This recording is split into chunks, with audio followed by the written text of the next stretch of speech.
Tetapi dalam tahun ke-7 Yoyada memberanikan diri, dan ia mengadakan persepakatan dengan para kepala pasukan 100, yakni Azaria bin Yeroham, Ismail bin Yohanan, Azaria bin Obed, Maasea bin Adaya, dan Elisafat bin Sikri.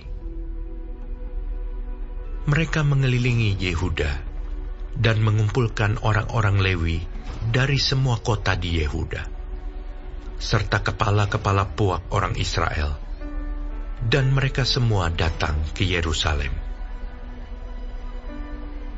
Lalu seluruh jemaah itu mengikat perjanjian dengan raja di rumah Allah. Kata Yoyada kepada mereka, "Lihatlah anak raja, biarlah ia memerintah seperti yang telah difirmankan Tuhan tentang anak-anak Daud. Inilah yang harus kamu lakukan. Sepertiga dari kamu, yakni yang selesai bertugas pada hari Sabat, baik imam maupun orang Lewi, haruslah menjadi penunggu pintu. Sepertiga lagi haruslah berada di istana raja, dan sepertiga pula di pintu gerbang dasar. Sedang seluruh rakyat haruslah berada di pelataran rumah Tuhan.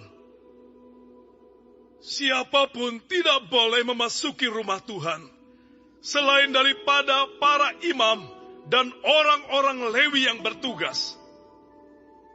Mereka boleh masuk karena mereka kudus, tetapi seluruh rakyat haruslah mentaati peraturan Tuhan. Dalam pada itu, orang-orang Lewi haruslah mengelilingi raja dari segala penjuru, masing-masing dengan senjatanya di tangannya. Dan siapa yang memasuki rumah itu haruslah dibunuh. Dan baiklah kamu menyertai raja setiap kali ia keluar atau masuk." Orang-orang Lewi dan seluruh Yehuda melakukan tepat seperti yang diperintahkan Imam Yoyada. Masing-masing mengambil orang-orangnya yang selesai bertugas pada hari Sabat, bersama-sama dengan orang-orang yang masuk bertugas pada hari itu. Karena Imam Yoyada tidak membebaskan rombongan-rombongan itu. Lalu Imam Yoyada memberikan kepada para kepala pasukan 100 itu tombak-tombak, utar-utar, dan perisai-perisai kepunyaan Raja Daud yang ada di rumah Allah. Ia menempatkan seluruh rakyat, masing-masing dengan lembing di tangannya, di lambung kanan sampai ke lambung kiri rumah itu, dengan mengelilingi mezbah dan rumah itu untuk melindungi raja. Sesudah itu Yoyada dan anak-anaknya membawa anak raja itu keluar, mengenakan jejamang kepadanya, dan memberikan hukum Allah kepadanya. Mereka menobatkan dia menjadi raja, serta mengurapinya. Lalu berserulah rakyat. Ketika Atalia mendengar pekik rakyat yang berlari-lari menyambut raja dan memuji-muji dia, pergilah ia mendapatkan rakyat itu ke dalam rumah Tuhan. Lalu dilihatnyalah raja berdiri dekat tiangnya pada jalan masuk, sedang para pemimpin dengan para pemegang nafiri ada dekat raja. Dan seluruh rakyat negeri bersukaria sambil meniup nafiri, sedang para penyanyi dengan alat-alat musik mereka memimpin nyanyian puji-pujian. Maka Atalia mengoyakkan pakaiannya sambil berkata, "Hianat! Hianat!"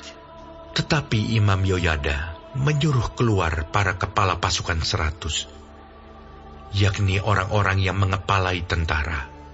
Katanya kepada mereka, "Bawalah dia keluar dari antara barisan. Siapa yang memihak kepadanya harus dibunuh dengan pedang."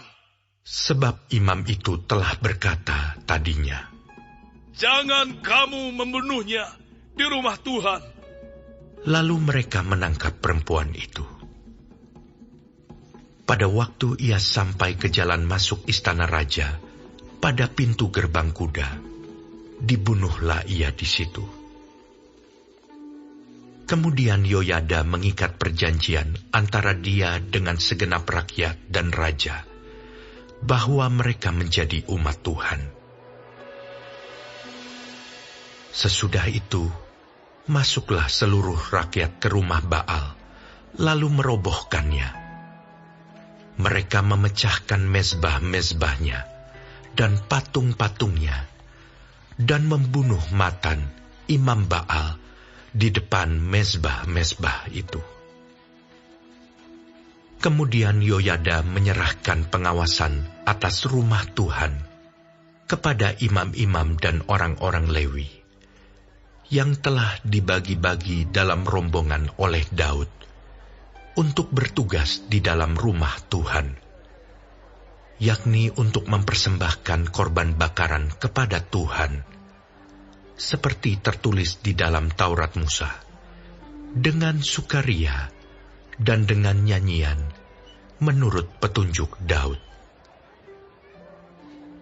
Juga ditempatkannya penunggu-penunggu pintu pada pintu-pintu gerbang rumah Tuhan, supaya dalam hal apapun juga jangan masuk seseorang yang najis.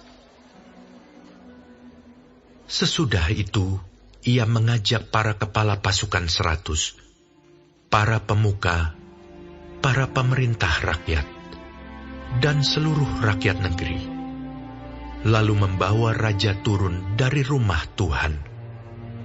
Mereka masuk ke istana raja melalui pintu gerbang atas, lalu mendudukkan raja ke atas tahta kerajaan.